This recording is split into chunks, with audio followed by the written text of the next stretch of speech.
Back button focus. You may have heard of it. You may have been told to use it, but do you even know why? In this video, I'm going to tell you why. So let's gear up and let's get started.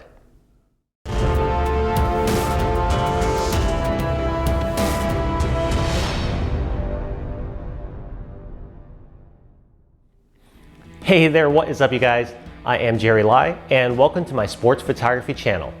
For those of you visiting for the very first time and don't know me, I am the Director of Photography at USA Today Sports, and I have been fortunate enough to have worked in the photojournalism industry for over 16 years now, and I want to help you become a better sports photographer.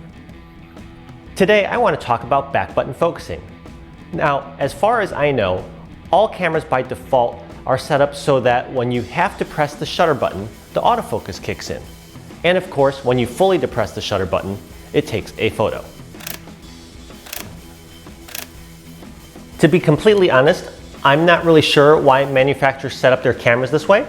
I'm guessing they probably assume that most people are not going to flip through and read the instruction manual. And if there's only one thing that a user does, is they pick up the camera and press this big button on top and they could call it a day. So if pushing one button really is that simple, why is it that so many pros, chat rooms, forums, etc. tell you that you need to set up your camera for back button focusing? Well, because ultimately it'll help you get more keeper photos. Okay, so now I've got your attention. So how exactly does separating the shutter and autofocus buttons help you get and keep more photos exactly? Well, it does this in several ways. The most obvious way, of course, is that your autofocus is now going to be completely decoupled from your shutter button.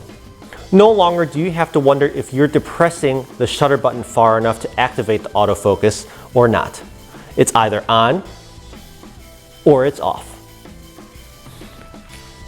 Now, I know it might not sound like much, but let's just say you are tracking the play from left to right and you think you nailed the shot, but it's the winter time, you got gloves on, and you really have no tactile feel over how much you're pressing this button. When you download your cards, to your horror, you find out that the entire frame was soft because you did not have the autofocus on after all.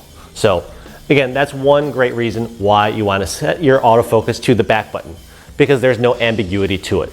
Your focus is either going to be on or it's going to be off. No more trying to do this delicate balance and dance with your pointer finger. Another way that back button focusing allows you to make and keep more photos is that it allows you to zone focus or pre-focus on an area of the field.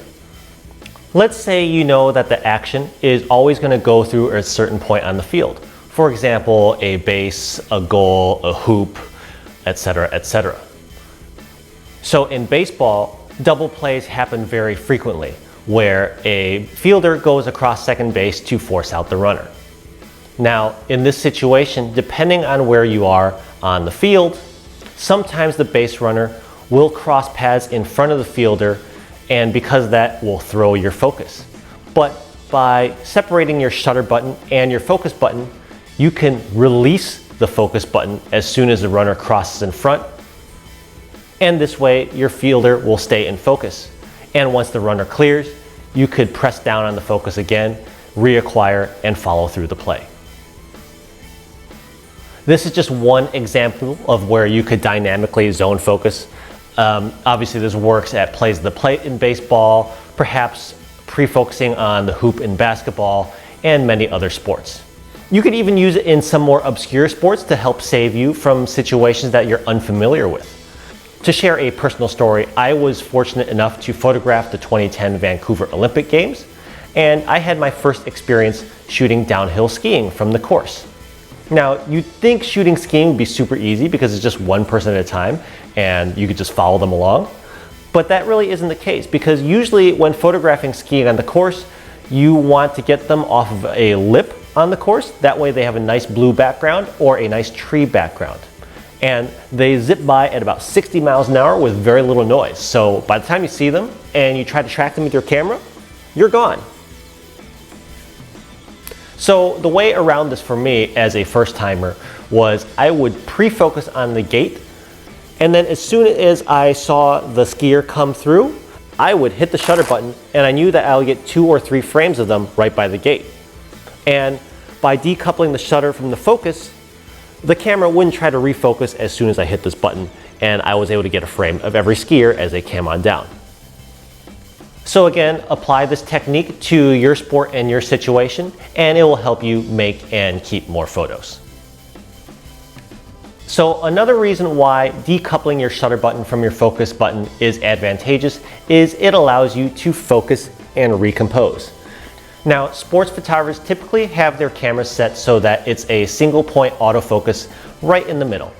And that's fine, because the center autofocus point tends to be the most accurate and motion sensitive of all the autofocus points.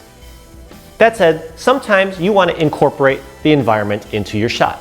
And instead of doing some creative cropping and only using a quarter of your frame, like I said, you could focus and recompose. So in this example, it was a rainy day at Wrigley, and I wanted to incorporate the raindrops as the pitcher went into his motion or looked in for the sign. So while he's standing still on the mound, I center focused it, then I shifted my camera over and framed it so that I could get the raindrops more in the frame.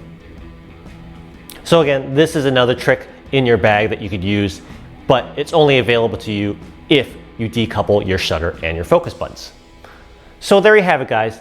That's everything that you need to know about back button focusing and why you should use it. I won't dive into exactly how you set up your camera for back button focusing because it differs slightly from manufacturer to manufacturer, and I'm only really familiar with Canon and Olympus. That said, anyways, as always, if you enjoyed this video, I would really appreciate it if you hit that like button and subscribed. I come out with new content every 2 to 4 weeks or so, so be sure to also hit that notification bell so that you don't miss out when new content drops. Thank you very much as always for watching today. Stay safe, and I'll see you all soon. Bye.